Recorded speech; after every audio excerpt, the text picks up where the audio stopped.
The only thing that we're interested in is putting money in your wallet. If you want to bet the fights, if you want to have a little bit of action, you are in the right place. With my partner, Ian Parker, I am Brett Okamoto. We're ready to rock between our parlays, our props, our straight picks. It's time to make money. Let's go. For the first time in 6 years, the UFC is headed to Atlantic City. That is not Las Vegas, where it's usually holding the UFC Fight Nights inside the Apex. It is taken to the road, Atlantic City, New Jersey, with a flyweight main event between Erin Blanchfield and Manon Fiorot. And we are here to talk about it from a gambling perspective. Hello, everybody. I'm Brett Okamoto, alongside, as always, Ian Parker. And Ian, we are outside of the Apex this week in Atlantic City, but last week we were inside the Apex. Run us through how we did on last week's UFC Fight Night. And actually, I have a question for you. Which hurts more, losing a bet by a questionable decision or losing a bet due to somebody biting someone and getting disqualified for the first time ever in the UFC octagon? You know what, Brett? For me, a loss is a loss, but how do you bite someone when you're winning? It makes no sense. But let's run through the recap. Rose Namajunas. Look, I thought Amanda Ribas kept it way more competitive than I expected, but Rose kind of got away with the win there. Peyton Talbot, keep an eye on this kid. He is an absolute stud. Billy Q and Cody Gibson both fell. Stephen Wynn, he started off good with calf kicks, and then he just got put away. Mick Parkin, I really liked that play from the start. I really thought he was going to do exactly what he didn't get, the win there. And Brett, we got back on the winning streak with our Parker's Parlay at plus 136. Now off to AC we go. If I gave you 100-1 odds on a fighter being disqualified via biting over the next 5 years, would you take that bet? Not anymore. After last week, you know what? I still can't believe, look, Fitz made a really funny comment on the broadcast. He said even Tyson got a warning before he bit off Evander Holyfield's ear. Not that I think a warning should have been taken there. I just don't even understand the purpose of the bite when he was winning and in a dominant position. I will never know. Wow. This sport never ceases to amaze me, man. That's why I love it. Just when you think you've seen it all, you have not in mixed martial arts. Let's take a look at this Fight Night main event, main card for this weekend on Saturday. It starts at your normal time, 10 Eastern, 7 Pacific on ESPN and ESPN Plus. You've got Erin Blanchfield and Manon Fiorot. We've been looking at this matchup for a while, expecting that the next title challenger will come from this fight after Valentina Shevchenko and Alexa Grasso finished their business later this year. And in the co-main event, you got Vicente Luque, Joaquin Buckley, Chris Weidman returning to Atlantic City. This is actually where he made his professional MMA debut. 6-fight main card, all of these odds courtesy of ESPN BET. And let's go ahead and go to this main event, Ian. And I was very curious to see where this line would land. I thought Erin Blanchfield at minus 190. I did expect her to be a favorite, minus 185 actually now with the change. I expected her to be a favorite. This felt a little bit big to me, especially because she went 0 for 14 in takedowns in her last fight. Now, granted, she did win that last fight, but 0 for 14 in takedowns, still almost a 2-1 favorite here against Fiorot. What did you think about the odds on this main event? Yeah, we've been working together for quite some time where you're reading my mind and you probably didn't even realize it. That's exactly what I thought too. This number's way too wide. And in my opinion, it's too wide for more than one reason. Number one, the one that you said, over 4 in takedowns, which is her bread and butter in the submission game. But also, her striking is it above average? Is it, it's good enough to lead into her takedowns, right? But when I look between these two, here's my question. Is Erin Blanchfield really just going to go out there and ragdoll Manon Fiorot, which no one's been able to do? Fiorot's got good takedown defense, actually has landed more takedowns between the two of them in their last 2 fights. She's also very physically strong. Her distance striking is excellent. She will be the way better striker. I think she'll also be physically stronger here. For me, and even if Erin does take her down, can Manon Fiorot get right back up? She did it in one of her other fights against Jennifer Maia. For me, this feels like a underdog type of play here, and that's where I'm leaning. I think, usually when it's grappler striker, you tend to lean the grappler a little bit because they can make up for their striking with their wrestling and everything here. But if she doesn't disguise those takedowns and doesn't get in quick enough, I think the jab of Fiorot, I think those T kicks are going to be a really, really tough factor. And it's not like Fiorot hasn't fought other grapplers here. Jessica Andrade, even though she is a powerhouse, she's won by slam. She is a black belt in jiu-jitsu. Caitlin Sermonara Chukagian, black belt in jiu-jitsu. And Rose Namajunas also does well in the grappling. We saw it against Amanda Hebus. Now, yes, maybe they're not as strong as Erin Blanchfield currently here, but for me, I'm rolling the dice. I'm taking the dog money here. I think her cardio's there. As long as she can keep this fight standing, I think she's going to do a lot better than people think. I completely agree, man. Completely agree. And I think, again, I expected Erin to be the favorite here, but you've got Manon Fiorot, who is 34 years old. She's 24. She's still developing into her body. Like you said, Manon Fiorot is a very physical lightweight. And you mentioned the other thing, the distance management. This woman knows how to keep distance between herself and her opponent. She's been doing that her entire life in karate. She's been doing stand-up since she was 7 years old. Again, I believe that Erin Blanchfield should be the favorite, but the -185 really opened my eyes here. What about a method of victory? If you like Manon Fiorot, but you want to get a little greedy, or perhaps you want to save yourself a little bit, and would you take Erin Blanchfield by submission? If you like her, any of these method of victories stand out to you, Ian? You know what? If she's going to win this fight, look, in her fight against Talia Santos, she couldn't get the submission when she got her down. And against Manon Fiorot, we really don't know if Fiorot is off her back for more than a couple of seconds or a minute. Just because Erin takes her down doesn't mean she's just going to sub her out. So if you're going to do it, I would actually say by decision more than anything. I think for both of these women, the win is what's important. This is a title eliminator, essentially. So for Erin Blanchfield, this is going to be position over submission. I will give her credit. When she's on the ground, she is smart by doing damage. She makes sure she makes those moments count. However, sometimes in these fights, Brett, and you've been around the sport long enough to see it, that when you're in this type of important fight where it's, win or go home situation here, she's not going to risk it if she gets that position here. So I would say by decision, if you want Manon Fiorot, also by decision. To me, she reminds me a lot of Wonder Boy as a point fighter, but she also has the knockout power. However, I think this is going to be a very safe play with both them playing into their strengths. I'm still going dog money here in Fiorot.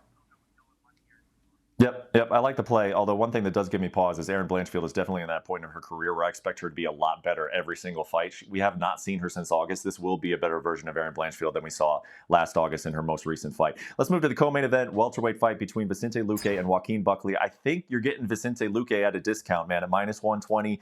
He's 1-2 in his last 3, but Buckley, entering that age of 29 years old, he really seems to kind of be putting things together. He has looked good in his last 2 fights. Very, very close odds here. Where are we going with the co-main event? Look, I think a lot of people, I think this number's where it's at, because after Luque got knocked out by Jeff Neal, he had that issue with his brain that people were scared of. Even he said he was a little scared of getting hit, but then he went out there and he went 5 rounds with Rafael dos Anjos, and he put on an absolute performance. He looked fantastic here. And for Joaquin Buckley, we know he's a good striker, he's powerful, he's explosive, but he hasn't fought this level of competition even close. And his last 2 wins, a decision over Alex Morano, Andre Fialho, where he did get the knockout, but we've also seen him get knocked out by Chris Curtis. And for me, I'm a little surprised here at this number. I think Luque has fought the better level of competition. I thought he looked very solid, and I thought he fought against RDA very smart, coming off his situation with his brain. Let's be real. Everyone would be a little bit nervous hopping back in, and he did a very good job here. I think he is the more technical boxer, not overall striker, but boxer. And on the ground, he has the advantage. If he puts Buckley on his back, he's not getting submitted. We know he's got a good choke up front with the front headlock. He goes Bravo or Darce. For me, I'm going Luque here. I like these odds. All right. Yeah, so maybe Ian agreeing with me a little bit. I think you are getting a bit of a discount there with Vicente Luque on this 1-2 3-fight run. Let's talk about Chris Weidman, man. He comes back and he's fighting Bruno Silva. Bruno Silva is 1-4 in his last 5 fights. One thing he has done fairly well, though, is defended takedowns. I wonder kind of how you see this fight going, what type of fight it's going to be, and then ultimately, where do we like this play? It's Weidman plus 200 and is the underdog here. You know what? This is actually, I think, a better fight for Chris Weidman than Brad Tavares, even though Bruno Silva knocked out Brad Tavares. Tavares has unbelievable takedown defense, as we saw. And someone like Chris Weidman, look, he's admitted it. He gets it why people might count him out in this fight. But Bruno Silva, once he's on his back, does absolutely nothing. And Chris is still an excellent wrestler. He didn't get finished against Tavares, so he's still got durability here. It just depends for Chris right now. Do I feel like I need to prove it on the feet against a power puncher in Bruno Silva? Or am I going to play this one smart, go back to my roots, use my wrestling, and get this done? So for me, I'm going to take Chris Weidman here as my long shot prop of the night. Let's go Chris to win by TK or KO. but at plus 1,200, I could see him getting on top, getting into the mount, and finishing Silva maybe at the end of the second round and exhausting him. All right, let's finish out the main card here. We move to the middleweight division. Nursultan Rizbayev and Cedric Dumas. What do you think about this middleweight fight? I'm going over 1.5 here. I think once Dumas pretty much gets past round 1, I think he takes over middle end of round 2. We're going to get plus money on that as well. Let's go over 1.5 rounds here.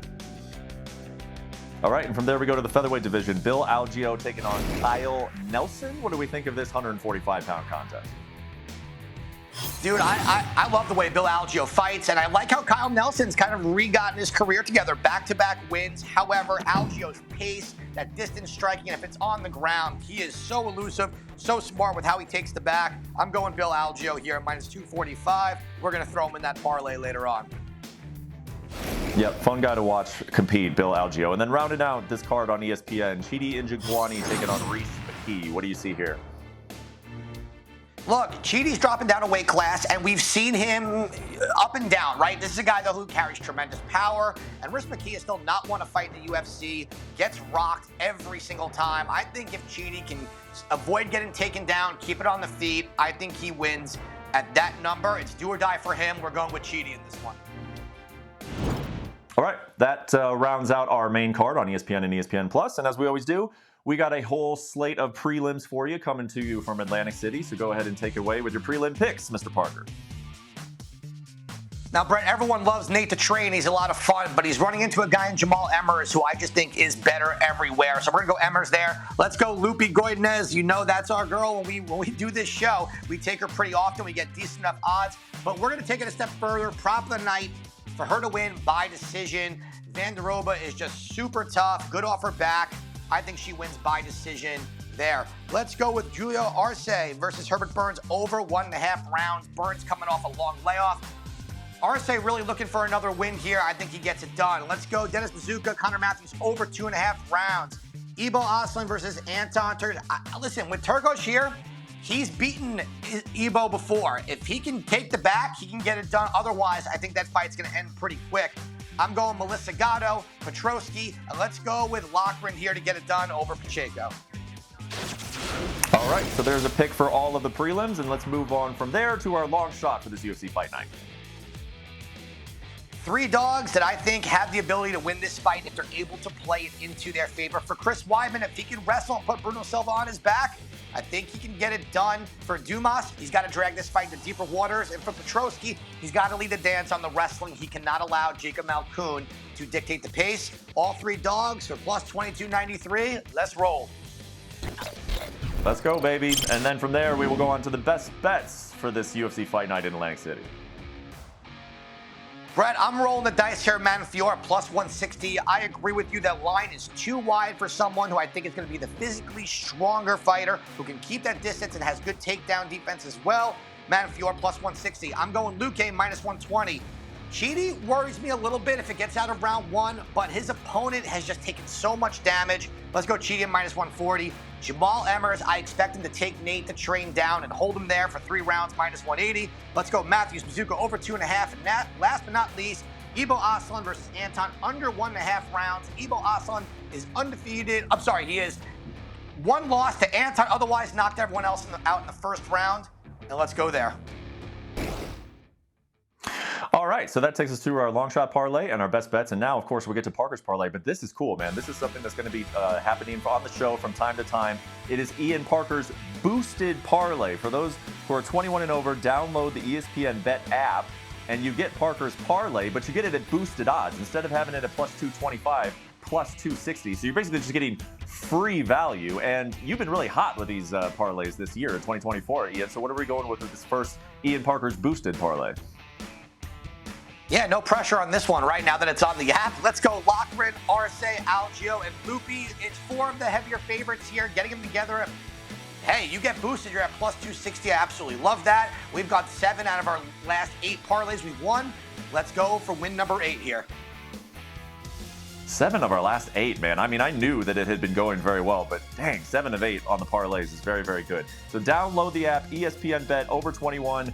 You can find Ian's boosted parlay, and it's just free value, man. I mean, we spend all this time trying to find value in these lines. and ESPN app is just giving you plus 35 value on that Parker's parlay. Thank you so much for joining us. This was a fun show. It's going to be a fun fight night from Atlantic City. First time the UFC has been there in 6 years. We will see if Erin Blanchfield or Manon Fiorot will take that one step closer to being a 125-pound champion in the UFC. Enjoy the fights. Hope you enjoyed the show, and we will see you on the next one. Take care.